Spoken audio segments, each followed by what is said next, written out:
എന്നിട്ട് പിന്നെ പറയുക അൻവർ എന്താ മരുമോനിസത്തിനെ പറ്റി പറയുന്നത്. മരുമോന് റിയാസ് സ്കൂളിൽ പഠിക്കുമ്പോൾ SFI അല്ലേന്നാ ഇപ്പോൾ ചോദിക്കുന്നത്. ആർക്കാ എതിർപ്പുള്ളത്? ആരാ അല്ല എന്ന് പറഞ്ഞത്? അപ്പോൾ ചോദ്യം മരുമോനിസമുള്ളൂ. ഈ പറയുന്ന എന്താ പിണറായി സാർ അംഗീകരിച്ചു കേട്ടോ. അത് എന്താണ് അൻവർ പിണറായി സാറിനെക്കുറിച്ച് പറയുന്നതിൽ ഒരു കമ്മ്യൂണിസ്റ്റുകാരനും പോസ്റ്റ് ഇടുന്നില്ല. ഒരാൾക്ക് ഇതുവരെ തൊഴിൽ കൊടുക്കാൻ ഈ മണ്ഡലത്തിൽ സാധിച്ചിട്ടുണ്ട്. ഒറ്റ ആൾക്ക്.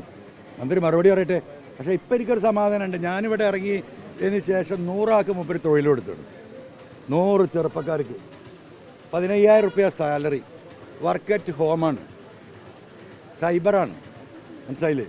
PV അൻവർ പോസ്റ്റ് ഇട്ടാൽ അൻവറിൻ്റെ ബാപ്പാക്കും ബാപ്പാൻ്റെ ബാപ്പാക്കും വല്യാപ്പാൻ്റെ ബാപ്പാക്കും വിളിക്കാൻ 100 ആളെ ചിലവിനെടുത്ത് നിർത്തിയിരുന്നു. എനിക്കത് കേട്ടപ്പോൾ സന്തോഷമായി. 100 ആളെങ്കിലും ജീവിച്ചു പോകണ്ടല്ലോ അല്ലേ? 15 ലക്ഷം റുപ്യ വരും. 15,000 വെച്ച് ഒരു മാസം കൊടുക്കാൻ 45 ലക്ഷം റുപ്യ ആയിക്കോട്ടെ. ആ കുട്ടിയൊക്കെ അത് കിട്ടുമല്ലോ. ഓല് വിളിച്ചോട്ടെ അറിഞ്ഞാൽ നമ്മളെ ആളുകൾക്ക് ഭയങ്കര വിഷമം. ഓല് വിളിച്ചോട്ടെ എന്നാലും ഓലെ ജീവിതങ്ങൾ അതേ തൊഴിൽ മൂപ്പര് കൊടുത്തണം. മനസ്സിലായോ? എന്നിട്ട് PV അൻവർ മരുമോനിസത്തിനെ കുറിച്ച് പറയാണ്. അതിലാണ് പരാതി. ഇവിടെ ഒരു മരുമോനിസം എന്ന് പറയുന്നത് ഇത് തന്നെയാണ്. ധിക്കാരാണ്, അഹങ്കാരം. ഈ ആധുനിക സംവിധാനങ്ങളും ഈ ഭരണ സംവിധാനവും മുഖ്യമന്ത്രി ഉണ്ടായിട്ട് ഈ ആശുപത്രിൻ്റെ ഗതിയാണിത്. ഇത് എല്ലാ മേഖലയും ടച്ച് ചെയ്യും. ഞങ്ങളൊരു 20ഓളം സ്പോട്ടുകൾ UDF ലീഡർഷിപ്പ് ഇവിടെ കണ്ടെത്തിയിട്ടുണ്ട്. ഇതുപോലെയുള്ള ജനങ്ങൾ അനുഭവിക്കുന്ന ഈ പറയുന്ന മന്ത്രി ഒരു ഫോൺ ചെയ്താൽ പരിഹരിക്കാൻ കഴിയുന്ന എത്രയോ വിഷയങ്ങൾ. ചാലിയത്തുങ്ങൾ വന്നല്ലോ. ഈ പറയുന്ന വികസനം മുട്ടിന് ചളിയാണല്ലോ. നിങ്ങളൊക്കെ തന്നെ അങ്ങോട്ട് ഇറങ്ങിയില്ലല്ലോ. കാരണം ഇറങ്ങണമെങ്കിൽ അവിടെ തന്നെ തോണി വേണം. ഇവിടെ കരയിൽ മാർക്കറ്റിൽ തോണി വേണ്ട അവസ്ഥ ഉള്ള മാർക്കറ്റ് ഈ ചാലിയമാണ്. അപ്പം ഞങ്ങൾ ഓരോ വികസനവും കാരണം വികസനം നടത്തിയിട്ട് വെല്ലുവിളിക്കുകയാണല്ലോ. അപ്പോൾ ജനങ്ങൾ ബോധ്യപ്പെടട്ടെ. എനിക്ക് ഒറ്റ റിക്വസ്റ്റാണ് എൻ്റെ പത്രമാധ്യമ പ്രവർത്തകരുള്ളൂ. ദയവായിട്ട് നിങ്ങളിതൊക്കെ ഒന്ന് പരിശോധിക്കണം. നിങ്ങൾ ജനങ്ങൾക്ക് വേണ്ടിയിട്ടാണല്ലോ വർക്ക് ചെയ്യുന്നത്. ഞങ്ങൾ ഈ കാണിക്കുന്ന കാര്യത്തിൽ എന്തെങ്കിലും ഞങ്ങളെന്താ പറയുക കളവ് പറയുന്നുണ്ടെങ്കിലോ വളച്ചൊടിക്കുന്നത് നിങ്ങൾ ചോദിച്ചോ. നേർക്ക് നേരെ നമുക്ക് സമ്മതിക്കാം. വളരെ മോശമാണ്, വളരെ മോശം. നിലമ്പൂരിലേക്ക് വെല്ലുവിളിക്കുക മന്ത്രിനെ. 10-67 മെഷീനുണ്ട് ഈ പറയുന്ന ഡയാലിസിസ് നിലമ്പൂരിൽ.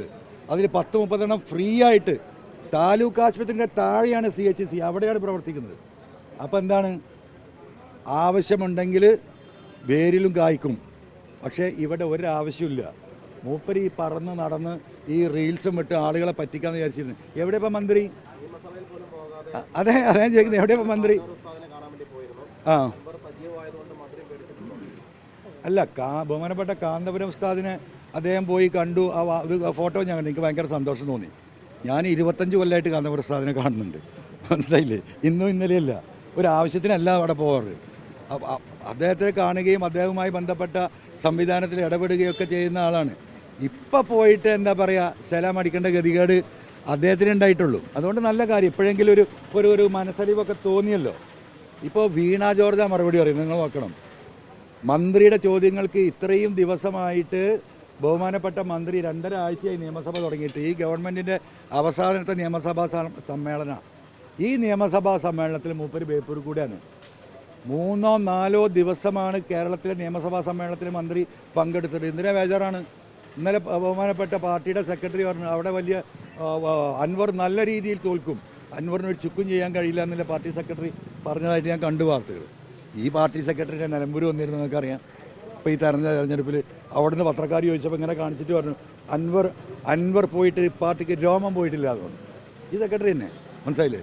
അവിടെ മൊത്തം ജനങ്ങൾ വടിച്ചു വിട്ടു.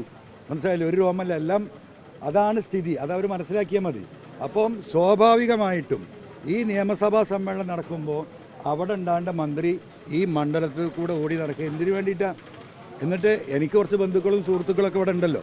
ഞാൻ അവരെയൊക്കെ കാണുകയും പോവുകയും അവിടെ നിന്നൊക്കെ ഭക്ഷണം കഴിക്കുകയൊക്കെ ചെയ്തിരുന്നു.